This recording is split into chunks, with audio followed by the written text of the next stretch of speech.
Hello, hello, hello, my true crime family, and welcome to Trace and Theory. I have two special guests with me today, Biscuit and Figgy over here, and they will be listening along to today's episode. This is a space created with intention, a place where stories are told with care, where questions are explored, and where we don't just focus on what happened, but why. Here, we look deeper.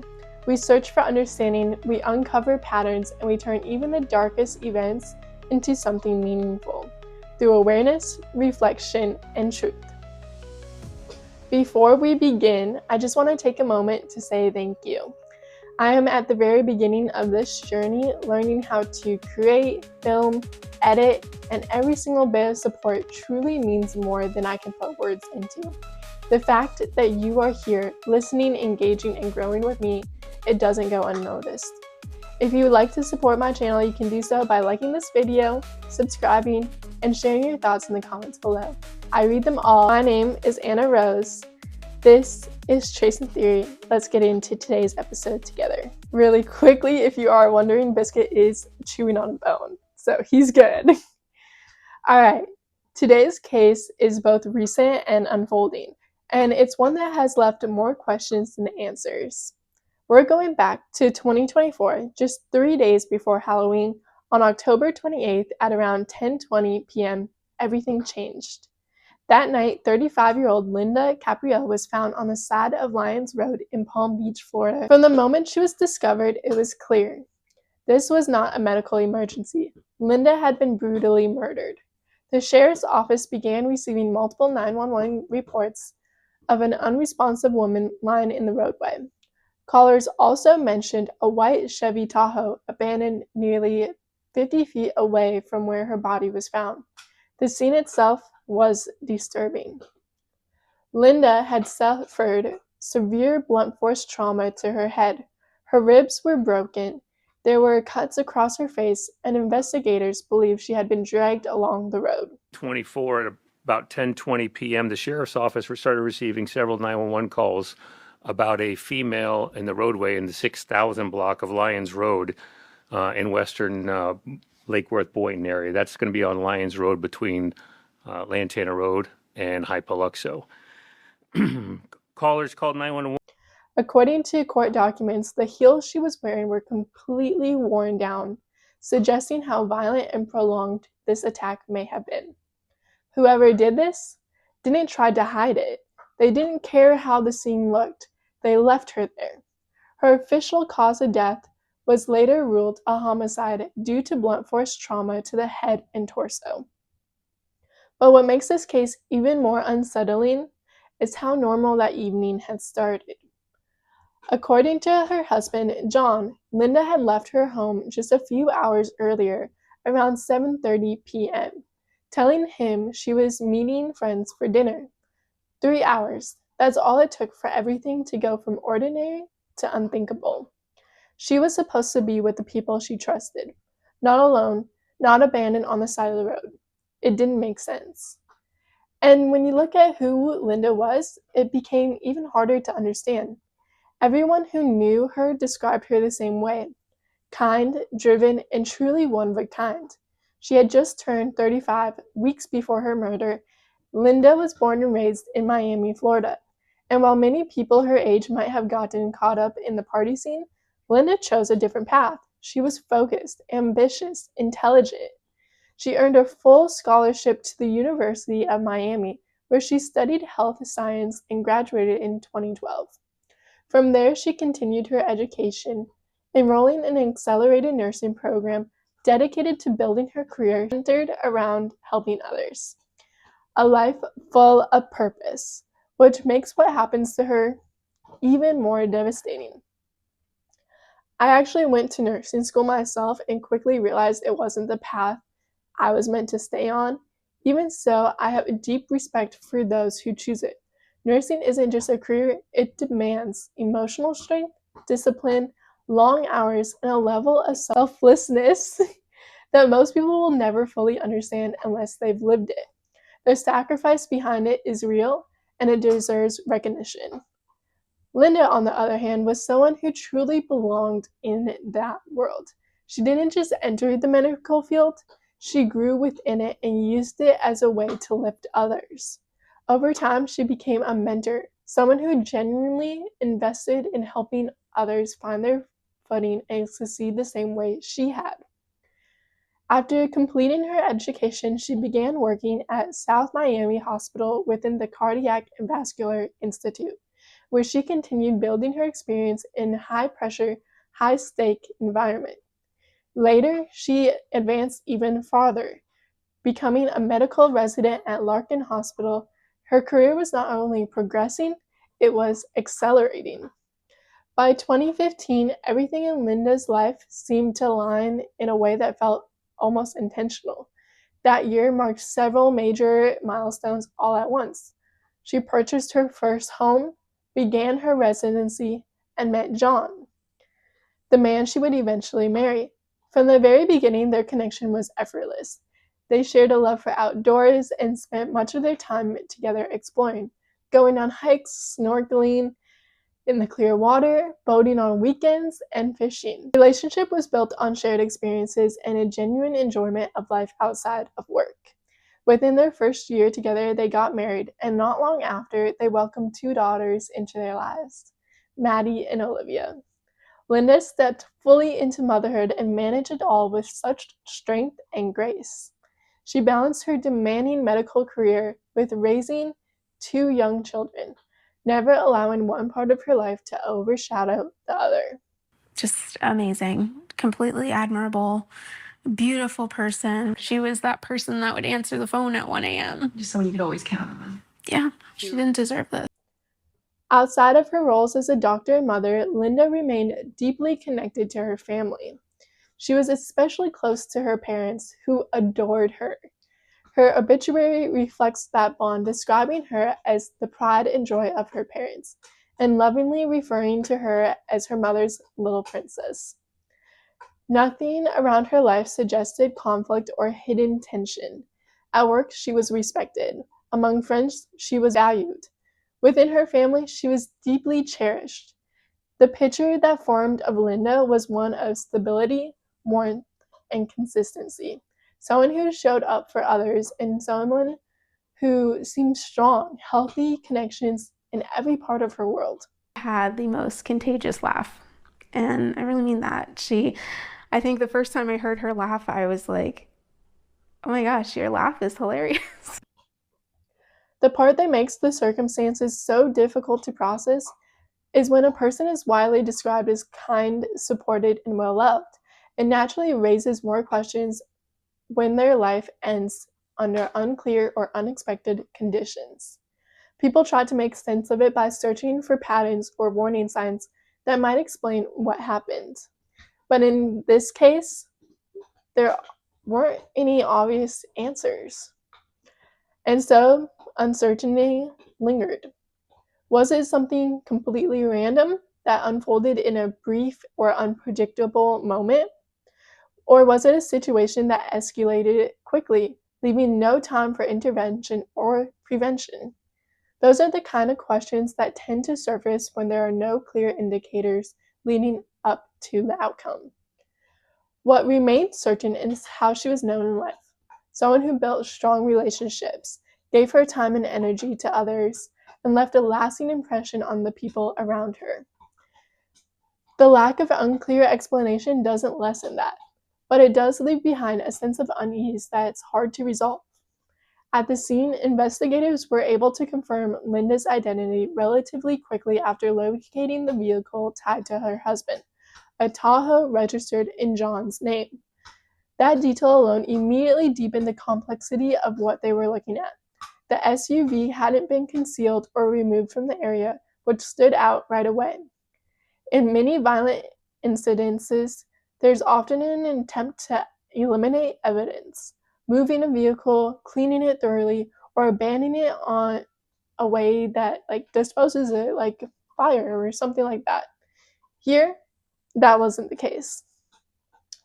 Instead, the Tahoe was still there, left behind in a way that suggested urgency rather than planning.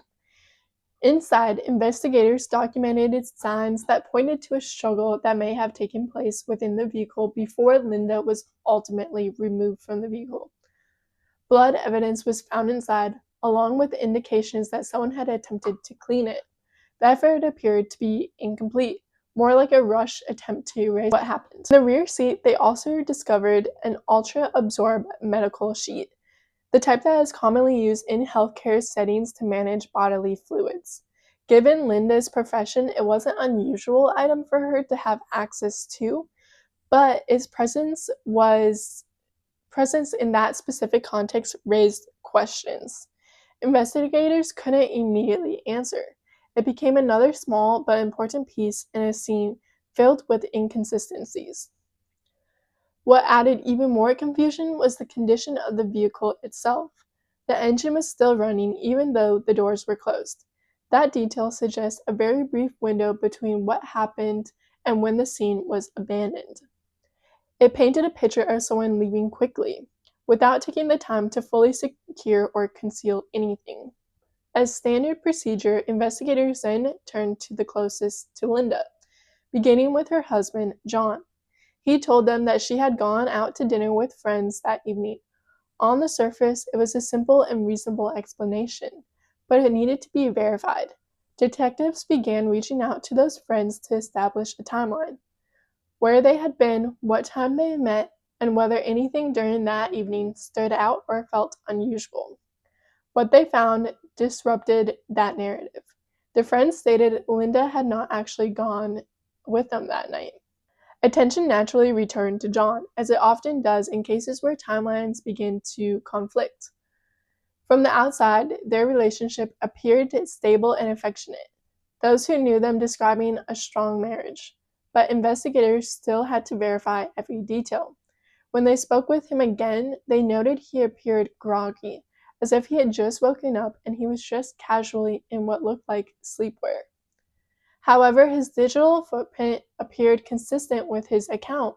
Phone activity and location data aligned with him being at home during the relevant time frame, which supported his statement rather than contradicting it. That consistency shifted the focus once again. With that lead stabilized, investigators turned back to the people closest to Linda, especially her friends, to better understand her recent routines, relationships, and whether there were any details in her personal life that might have gone unnoticed or unshared. That was the moment the investigation took a turn.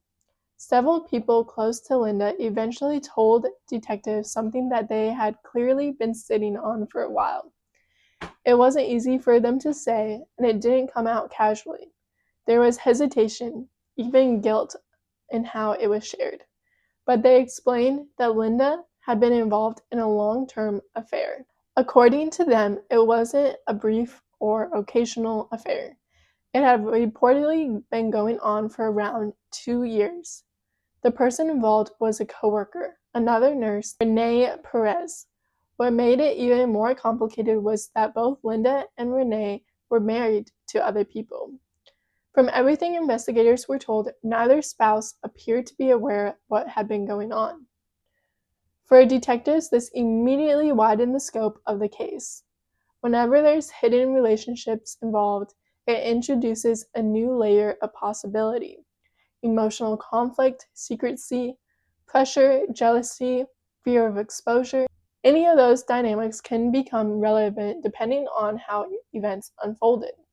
Still, they knew they couldn't move forward on secondhand information alone.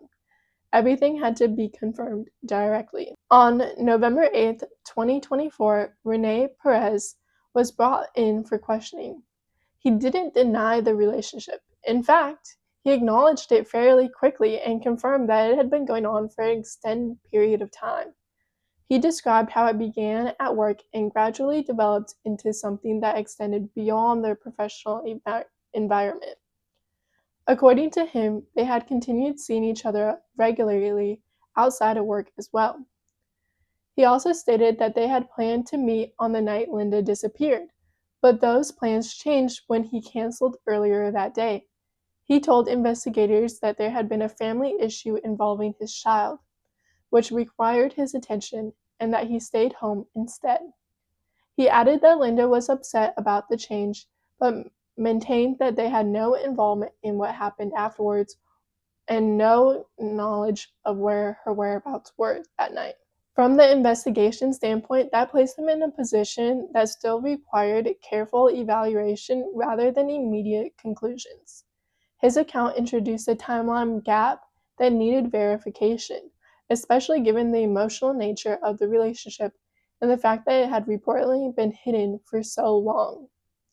At that point, detectives were left with more questions than they had answers.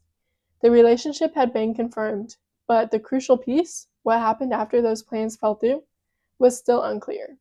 At that point, investigators were still working without a confirmed theory or a clear suspect. There wasn't enough physical or digital evidence to firmly support one explanation over another.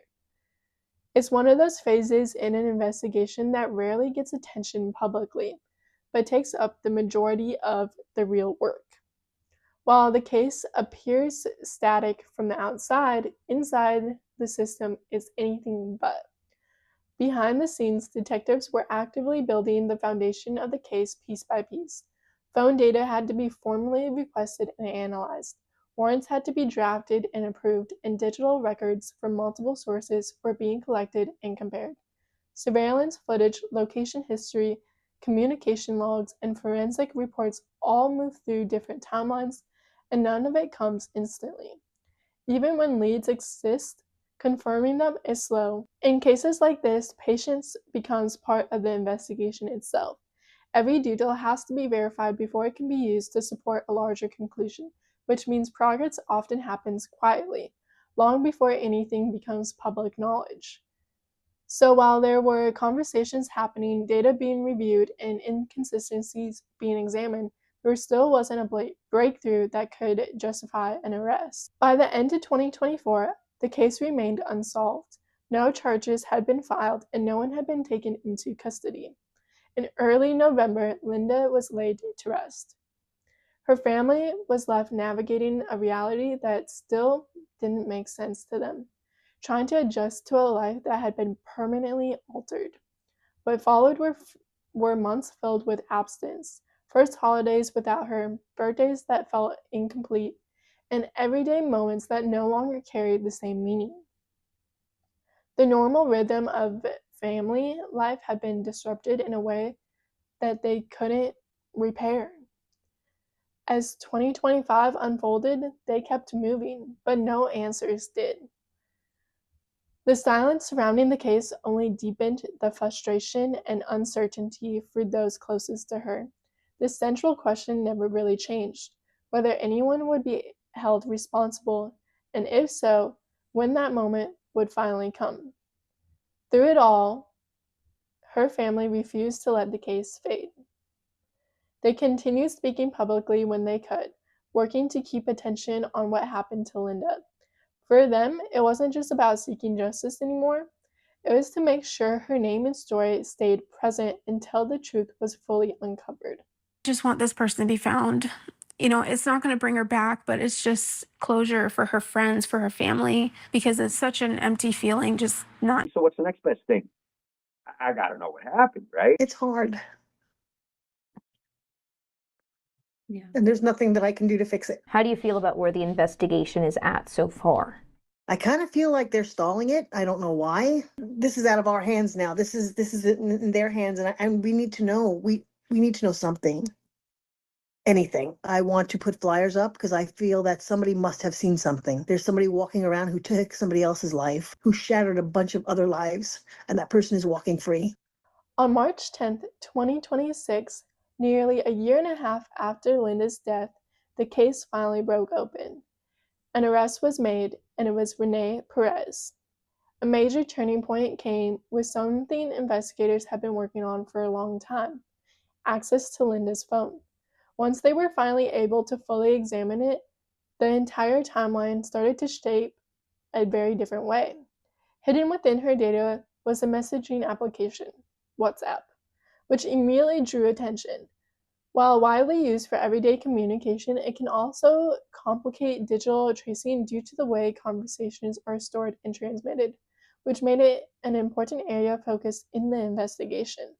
Through the investigation, on Monday, an arrest warrant was signed by a Palm Beach County judge charging Mr. Perez with first-degree murder and tampering with evidence. On Tuesday, he was taken into custody by our federal partners at the United States Marshal Service in Miami. He was transported to the Palm Beach County. As detectives reviewed the messages between Linda and Renee, the nature of their relationship became much clearer. This was not a distance or occasional connection. The communication was frequent, daily, consistent, and deeply personal. The tone of the messages reflected a relationship that was both emotional and intimate, not just physical. There were repeated expressions of affection, including statements of love exchanged between them. In those exchanges, Linda appeared to be both excited and uneasy. She wrote messages expressing affection, but also uncertainty about the following day. She mentioned feeling nervous and unsure of what to expect, noting that what was planned was something new for her. Renee responded in a calm, reassuring tone, discussing her concerns and continuing the conversation as if everything was normal. The exchange made it clear that plans for the following day were not canceled, but actively being discussed and confirmed. There was no indication of those messages of the cancellation or change in plans. That detail directly contradicts what had previously been stated about the evening. Investigators also identified a photo saved on Linda's phone at approximately 8:12 p.m. on the night she died. The image showed an interior of her Tahoe, specifically the backseat area. The seats were folded down and a medical-style absorbent sheet were visible, items consistent with what was later documented at the scene. But there was something else in the image that immediately stood out. On top of those sheets was a custom birthday blanket with a printed message reading, "Happy birthday, I hope your birthday is out of this world." Linda had recently celebrated her 35th birthday, which aligned with the timing of the item's presence. When investigators processed the vehicle, that blanket was no longer there. The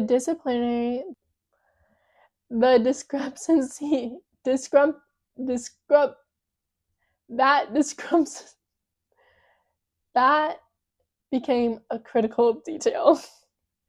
It suggested that items within the vehicle may have been moved or removed after the photo was taken, adding another layer of the sequence of events leading up to the following night. Step by step, the picture started to solidify. With digital evidence finally aligning, investigators were able to confirm that the relationship between Linda and Renee was real, ongoing, and far more involved than initially understood. And more importantly, the data suggests that the original account of that night did not fully match the available evidence. Renee had previously stated that he remained at work and later stayed home due to a family situation involving his child. However, employment records and time tracking showed a different outline of his evening. He was at work earlier that day, but he left around 6:30 p.m. and did not return until approximately 12:30 a.m. That created a significant unaccounted window of time, about 6 hours, during the exact period when Linda's movements and the critical events of the night were taking place. During that same time frame, vehicle data added another layer. Mileage records indicated that his car had been driving roughly 20 miles during the gap of his confirmed location history. While not definitive on its own, it established that he was not stationary, and for the entire period he was away from work. Individually, these details still require careful interpretation, but together they began to form a clearer outline of movement, timing, and opportunity that investigators could no longer ignore. At this stage, the case had shifted from uncertainty to reconstruction. Rather than asking what might have happened, detectives were now working out a map of how the pieces they knew fit together in a sequence, and where the missing movements in the timeline ultimately led. The final stretch of evidence is what prosecutors later pointed as the point where the case stopped being uncertain and started forming a clear narrative. The mileage data became a key piece in that reconstruction. Investigators determined that the roughly 20 miles recorded on his vehicle aligned closely with the route between his workplace and the medical facility where both he and Linda had worked.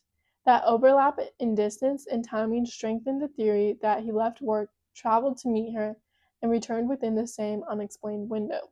From there, authorities outlined their version of events. According to investigators, the two met at the medical center that evening.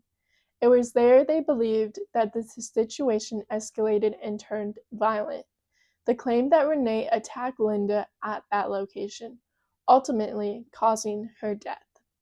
Following that, investigators alleged her body was transported and later left on Lyons Road, approximately 15 minutes away from the original site. The positioning of her vehicle, the condition it was found in, and the surrounding forensic evidence were all used to support that sequence of movements after the incident. Another major development came from digital tracking. Detectives uncovered evidence that a prepaid cellular device had been purchased and activated around the same period. That phone, according to investigators, moved in parallel with both Linda's known location data and Renee's movements that night. Because it was not tied to either of their primary devices, it was reviewed as an attempt to create separation from the main digital trail. Taken together, prosecutors argued that the totality of the evidence pointed away from anything spontaneous. Instead, they presented it as a coordinated sequence, one involving preparation, coordination, and steps taken to avoid detection. On that basis, Renee Perez was formally charged with first-degree murder, along with additional charges relating to tampering with evidence. At the center of everything is still the same question that refuses to settle. Why did it reach this point at all? Even with the timeline that's starting to take shape, motive is where the case becomes far less clear. Investigators can reconstruct movements, confirm digital exchanges, and place individuals in specific locations. But understanding what pushes a situation from secrecy into violence is much harder to pin down, especially when the relationship is built on concealment, where pressures build quietly over time instead of through one obvious breaking point. That's what makes this case difficult to fully explain in a clean, linear way. There are multiple layers running all at once: personal relationships, emotional dependency, fear of exposure, and the constant risk of discovery. Any one of those factors can shift a dynamic, but none of them alone fully explain what happened in the end. From an investigation standpoint, the evidence that had been presented so far focuses heavily on coordination and timing. The movements, the digital trail, and the sequence of events suggest intention rather than randomness. That distinction is important legally because it's what separates a sudden, uncontrolled incident from something that is allegedly planned in advance. But intent, in an emotional sense, is still something the public can only interpret, not confirm.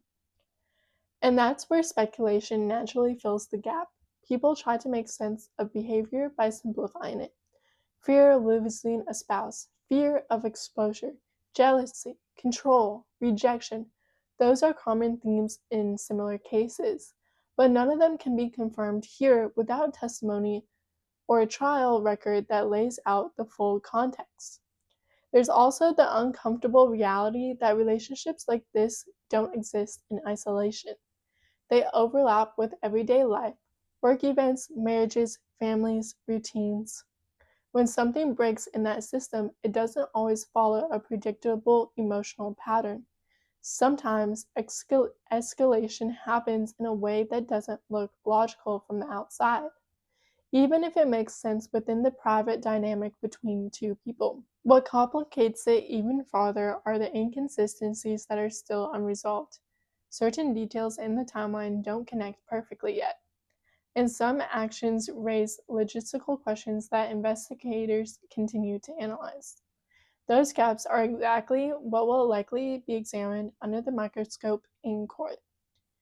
And then there are the messages, the part of the case that continues to echo even after everything else is laid out. The tone of uncertainty, the hesitation, the feeling that something was off without being fully understood in the moment. Those exchanges don't prove intent, but they do add an emotional weight to what followed, especially when viewed in hindsight. As for a motive, nothing is officially confirmed at this stage, which is often the hardest part for the public to sit with. Based on what's been outlined, there are a few general possibilities that typically get explored in cases like this, such as fear of exposure, emotional volatility within concealed relationships, conflict escalating during a private meeting, or any attempt to regain control when multiple parts of someone's life started colliding at once. None of these are proven here, they're just common frameworks investigators often consider while building out a full narrative. What stands out most, at least for what's been presented so far, is how much this case relies on reconstructed time and digital footprints. That kind of evidence can be powerful. It can also mean interpretation matters, which is why these cases usually shift as more records become available and tested in court. Until then, a lot of stories are still incomplete. Key questions about intent, sequence, and what was said or decided in those final hours are still tied up in the legal process. As more documents are released and this case moves forward, the picture will likely become sharper. But for now, it's still developing, and the final explanation hasn't been written yet. I will certainly keep you updated with this case. I'm curious to know what you think about this case so far. Motive, what do you think? Let me know in the comments. I'll keep you updated. And as a reminder, you can always send me case suggestions in the comment section down below. So before you head out, just as a quick reminder, hit that like button, hit the subscribe button, and I will be back with you very soon with all new case. Until then, think deeper, look closer. Stay safe, everyone.